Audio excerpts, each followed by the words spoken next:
हाँ बेटा, video number 3 हम पढ़ रहे थे बेटा मोलर चालकता, है ना। मोलर चालकता यानी एक मोल विलेय पदार्थ द्वारा किसी विलयन की उत्पन्न चालकता, उस विलयन की मोलर चालकता कहलाती है। जब हम किसी एक मोल विद्युत अपघट्ट को VmL विलयन में घोलते हैं जहां दो इलेक्ट्रोडों के मध्य की दूरी 1 सेंटीमीटर हो, तो उस विलयन में उपस्थित समस्त आयनों के द्वारा उत्पन्न चालकता उस विलयन की मोलर चालकता कहलाती है। बेटा C एक सूत्र होता है मोलर चालकता निकालने का, lambda m equal to K into VmL। के क्या है बेटा? विलयन की चालकता। C यानी कंसंट्रेशन बेटा, सांद्रता ग्राम मोल प्रति लीटर होती है बेटा। मोलर चालकता में किसी पदार्थ के हम कितने मोल घोलते हैं? 1 मोल। लीटर की जगह बेटा लीटर जो होता है वो V यानी आयतन होता है बेटा, ये लीटर के अंदर है, तो C equal to 1/V litre हो गया बेटा। अब लीटर को यदि मैं मिली, ये V लीटर है ना, इक्वल टू 1/ अगर देखा जाए तो C हो गया बेटा। अब मैं अगर V लीटर को मिलीलीटर में घोलता हूँ, बनाता हूँ, तो बेटा 1 इंटू C इंटू 1000 करना पड़ेगा बेटा, क्योंकि 1 लीटर में बेटा 1000 मिलीलीटर होते हैं। तो मैंने लीटर को मिलीलीटर में चेंज करा बेटा, तो मैंने 1000 से गुना करा बेटा। तो मैं lambda m equal to K into बेटा VmL का मान यहाँ से यहाँ उठाता हूँ बेटा, तो 1000 बटे C हो गया बेटा, है ना। C यानी कंसंट्रेशन है बेटा। अब मैं कंसंट्रेशन को किस रूप में ले रहा हूँ बेटा? मोलरता के रूप में, क्योंकि मैं 1 मोल को VmL में घोल रहा हूँ बेटा, तो ये मोलरता हो गई बेटा। तो lambda m equal to K into बेटा 1000/m, इस सूत्र को ऐसे भी लिख सकता हूँ बेटा। तो ये मोलर चालकता का सूत्र है बेटा, lambda m equal to K into VmL यानी विलयन की चालकता और विलयन का ml में आयतन का गुणनफल। VmL की जगह बेटा मैं 1/C इंटू 1000 लिख सकता हूँ। कैसे आया वो आपको बता दिया बेटा मैंने।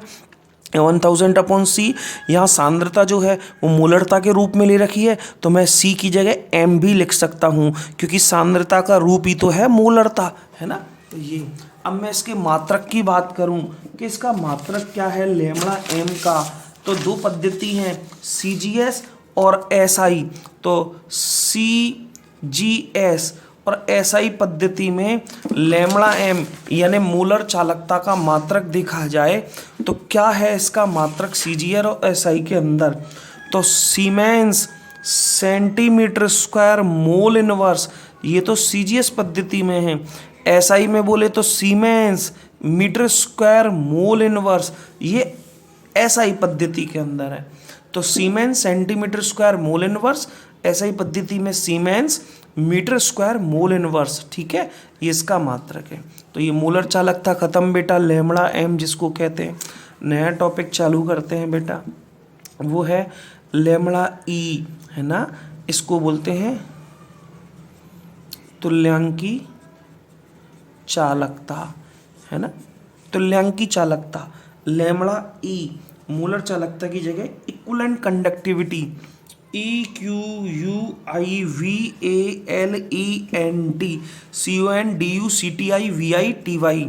इक्विवेलेंट कंडक्टिविटी लैम्बडा E, वहाँ मोलर चालकता था तो मोलरिटी थी, M था, यहाँ E है बेटा, बस थोड़ा सा ही फर्क है बेटा। मोलर चालकता और लैम्बडा E यानी तुल्यांकी चालकता में क्या फ़र्क है मैं बताता हूँ।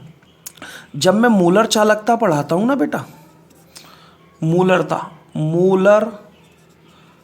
चालकता, तो मैं विलेय के कोई भी विद्युत अपघट्ट जो लेता हूँ उसके 1 मोल को VmL में घोलता हूँ, है ना, VmL कुछ भी हो। लेकिन जब मैं तुल्यांकी चालकता पढ़ाऊँगा, अब मैं तुल्यांकी चालक, तो मैं इस विलेय पदार्थ के 1 मोल को ना घोलकर 1 ग्राम तुल्यांकी भार, बस इतना सा फर्क है। जब हम तुल्यांकी चालकता पढ़ाते हैं ना, तो हम उस विलेय पदार्थ के जो विद्युत अपघट्ट लिया है, जिसको विद्युत अपघटनी सेल में घोला जाएगा, उस विद्युत अपघट के 1 ग्राम तुल्यांकी भार को VmL में घोलेंगे। बस, तो परिभाषा कैसे हो गई, ऊपर वाली परिभाषा और नीचे वाली परिभाषा में बस एक शब्द चेंज करना है, 1 मोल की जगह 1 ग्राम तुल्यांकी भार बोलना है, बस वो की वही परिभाषा। कैसे बोलेंगे कि जब किसी विद्युत अपघट के 1 ग्राम तुल्यांकी भार को VmL विलयन में घोलते हैं, जहां 2 इलेक्ट्रॉनों के मध्य की दूरी 1 सेंटीमीटर हो, तो इस विलयन में उपस्थित समस्त आयनों द्वारा उत्पन्न चालकता उस पदार्थ की तुल्यांकी चालकता कहलाती है, लैम्ब्डा ई। आई बात समझ में? तो मैंने एक ही शब्द चेंज करा है, मोल की जगह 1 ग्राम तुल्यांकी भार को बोला है और कोई परिभाषा में चेंज नहीं करा है, तो वो उसकी तुल्यांकी चालकता कहलाती है। तुल्यांकी भार क्या होते हैं ये मैंने 11th में पढ़ा दिया था, जिसको नहीं आता वो मैं आपको बता दूंगा। तुल्यांकी भार किसे कहते हैं, किस तरह से निकाले जाते हैं, सूत्र होते हैं तुल्यांकी भार के अलग अलग निकालने के। 11th के नोट्स में देख लेना, पहले चैप्टर में पढ़ाए हैं, ठीक है। अब इसका मात्रक अगर देखा जाए, यूनिट सूत्र देखा जाए, तो lambda E equal to K into VmL, same lambda E equal to K into 1000 upon C, या lambda equal to K into 1000 upon N. M की जगह एन आ गया, एम की जगह है, क्योंकि ये मोलरता है, एक एक शब्द समझ लो, और ये नॉर्मलता है। मोलरता में मैं मोल लेता हूं पदार्थ के, नॉर्मलता में तुल्यांकी भार लिए जाते हैं, इतना सा फर्क है। तो एम की जगह कंसंट्रेशन यानी सांद्रता को नॉर्मलता के रूप में लिया, जहां नॉर्मलता में तुल्यांकी भार लिए जाते हैं, मोलरता में विलेय पदार्थ के 1 मोल को घोला जाता है। तो ये फर्क होता है तुल्यांकी चालकता और मोलर चालकता में। अगर मैं मात्रक की बात करूं तो ऊपर मात्रक और नीचे वाले मात्रक में देख लो, CGS और SI पद्धति में इनके मात्रक देखे जाएं तो सीमेंस सेंटीमीटर स्क्वायर, मोल की जगह तुल्यांक इनवर्स, बस मोल की जगह तुल्यांक इनवर्स, सीमेंस मीटर स्क्वायर तुल्यांक इनवर्स, ये इसका मात्रक है। यहां मोल, यहां तुल्यांक, बाकी स्कोर कोई चेंज नहीं है, दोनों की यूनिट दोनों के मात्रक के अंदर, ठीक है। 5 पॉइंट पढ़ा दिए बेटा मैंने, है ना। अब नेक्स्ट जो पॉइंट है वो है मेरा सेल स्थिरांक। सेल कांस्टेंट, सेल स्थिरांक यानी सेल कांस्टेंट। बेटा जो सेल स्थिरांक या सेल कांस्टेंट जो होता है ना, जिसको अपन बोलते हैं सेल कांस्टेंट या सेल स्थिरांक, इसको NCERT बुक में G स्टार से निरूपित किया है, G स्टार से इसको बताया है, सेल कांस्टेंट को G स्टार से, ठीक है। अपनी जो बुक है इसके अंदर इसको G से रिप्रेजेंट किया है, G, ठीक है। जो NCERT थी उसमें G स्टार, इसको यहाँ G से बताया है, बस इतना सा फर्क है, ठीक है। सेल स्थिरांक किसे कहते हैं, क्या होता है सेल कांस्टेंट, ये देखिए बेटा, किसी भी विद्युत अपघटनी जो चालक होते हैं ना, उनकी चालकता का मापन चालकता सेल के द्वारा किया जाता है। कोई भी विद्युत अपघटनी सेल जो होता है, कोई भी विद्युत अपघट्य जो पदार्थ होते हैं, वो कितनी चालकता प्रदर्शित करेंगे, उनकी चालकता का मापन चालकता सेल के द्वारा किया जाता है। और हर चालकता सेल का एक सेल स्थिरांक होता है, जिसकी वैल्यू कांस्टेंट होती है, नियत होती है, जिसको एक बार ही ज्ञात किया जाता है। एक बार ज्ञात करने के बाद सेल स्थिरांक एक बार ज्ञात कर लोगे तो आप किसी भी विलयन की चालकता को ज्ञात कर सकते हो चालकता सेल के द्वारा। तो कोई भी पदार्थ है, उसकी चालकता ज्ञात करने के लिए चालकता सेल उपयोग करते हैं, जिसका एक सेल स्थिरांक होता है, जिसको एक बार ही ज्ञात किया जाता है। हमें यहाँ पढ़ना है कि सेल स्थिरांक किसे कहते हैं, यानी G=L/A, ये इसका सूत्र होता है सेल स्थिरांक का। समझ में आती है आपको? सेल स्थिरांक का सूत्र L/A।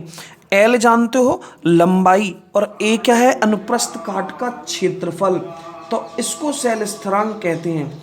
तो अपन कैसे परिभाषित करेंगे सेल स्थिरांक को कि दो इलेक्ट्रोडों के मध्य की दूरी या इलेक्ट्रॉनों की लंबाई L और उनके अनुप्रस्थ काट क्षेत्रफल A का अनुपात सेल स्थिरांक कहलाता है। दोबारा सुन लो, इलेक्ट्रोडों के मध्य की दूरी या कहें कि इलेक्ट्रोड जो है उनकी लंबाई L है ना, जो विद्युत अपघटनी सेल में इलेक्ट्रोड लगे हुए हैं उनकी लंबाई, उनकी लेंथ L और उनके अनुप्रस्थ काट का क्षेत्रफल A का अनुपात सेल स्थिरांक यानी कि G कहलाता है।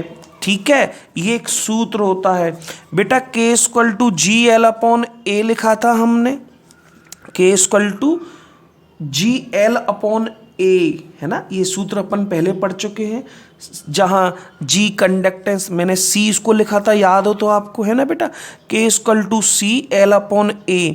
कैसे आया था सूत्र जो अपन पहले पढ़ चुके हैं, 1/R इक्वल टू, यानी रेजिस्टेंस जो होता है वो C लिखा था अपन ने, है ना, और 1/, इसको मैं ऐसे भी तो लिख सकता हूँ 1/R इक्वल टू C या 1/C इक्वल टू R, है ना, एक ही तो बात है बेटा।